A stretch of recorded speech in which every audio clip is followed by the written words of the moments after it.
Welcome to today's session, and we are going to take a look at the flyback converter.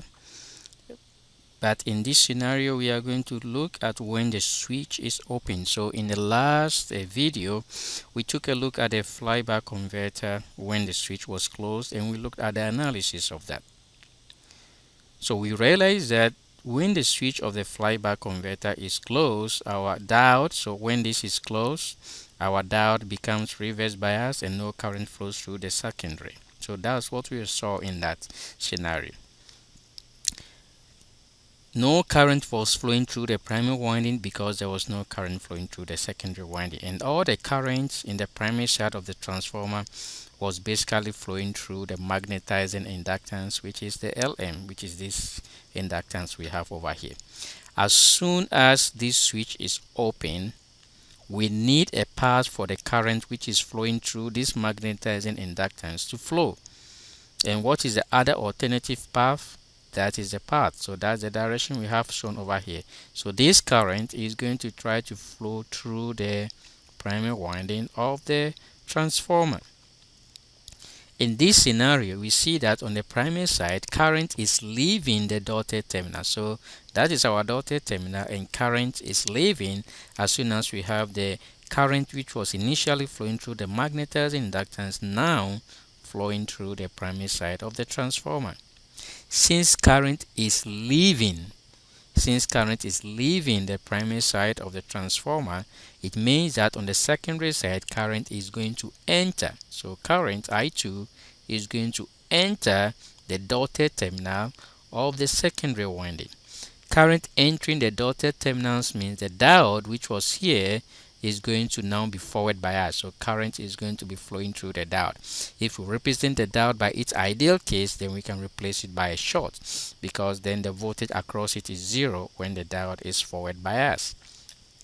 So as soon as the switch is open, current is now flowing through the primary winding, which means current is decreasing through the magnetizing inductance and flowing through the primary winding, and hence current flows through the secondary winding.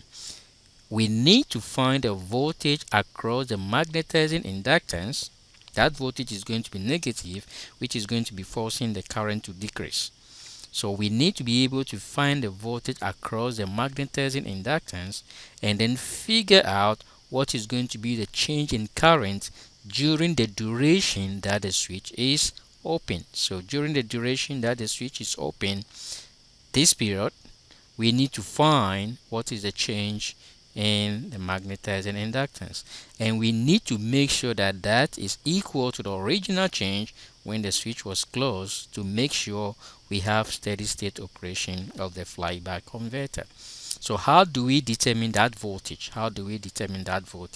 Let's go ahead and erase some of that, and then we are going to take a very close look at this circuit again.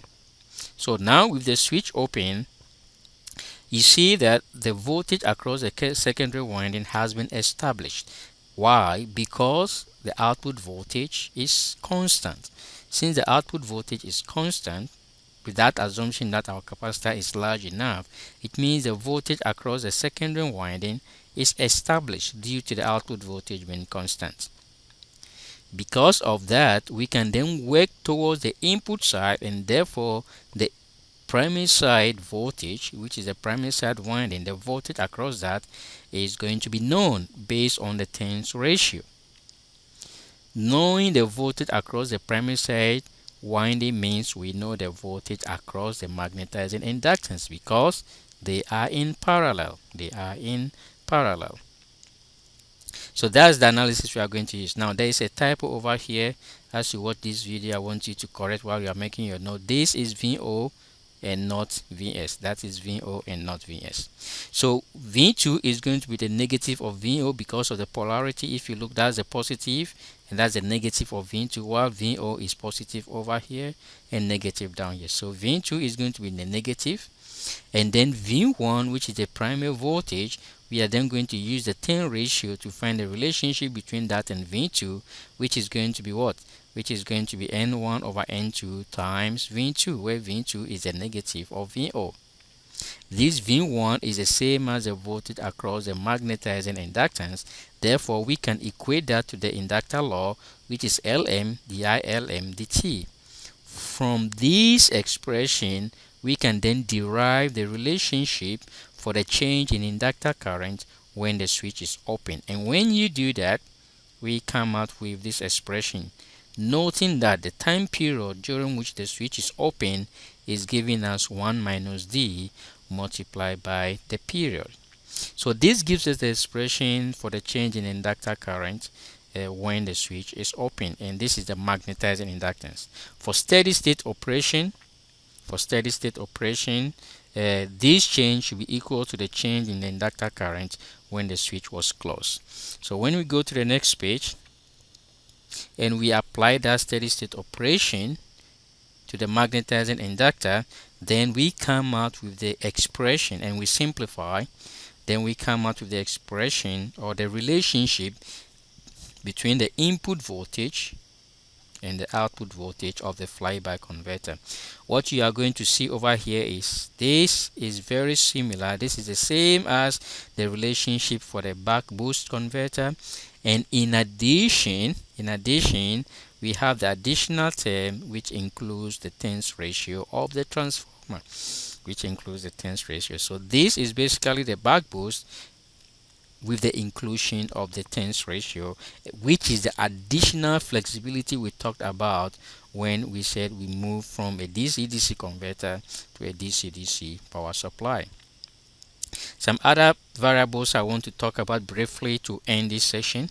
The first one is the diode and switch currents when the switch is open. So when the switch is open, we know current flows through the diode.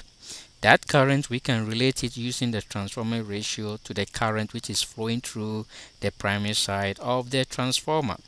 That current is I1, which is the same as ILM.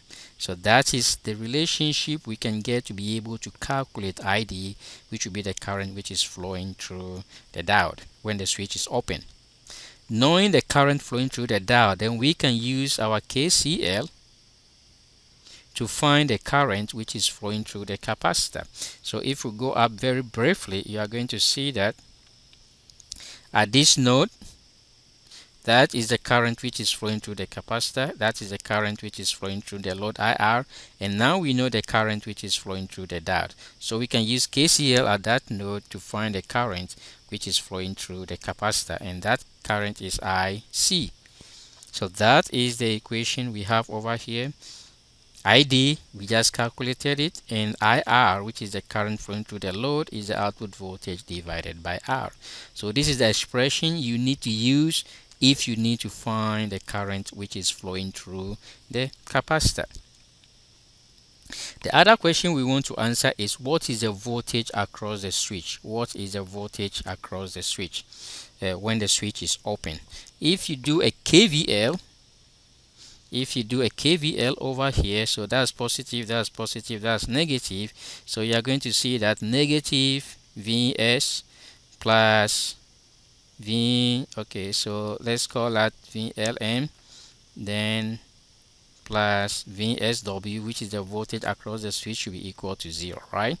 When you solve for the voltage across the switch, it's going to be what? Vs minus VLM, or the voltage across the magnetizing. If you take these two to the right hand side of the equation, so the voltage across the switch when it is open is giving us Vs minus V1, where V1 is the voltage across the magnetizing inductance, and we calculated that one for the switch open, and that is that. So this expression gives us the voltage which is going to be across the switch. That's going to be a very large voltage, which means we have the input voltage in addition to another voltage relating the output voltage and the turns ratio. We have to make sure our switch, which could be a MOSFET or a BJT or an IGBT, should be able to withstand this voltage. If not, it's going to die.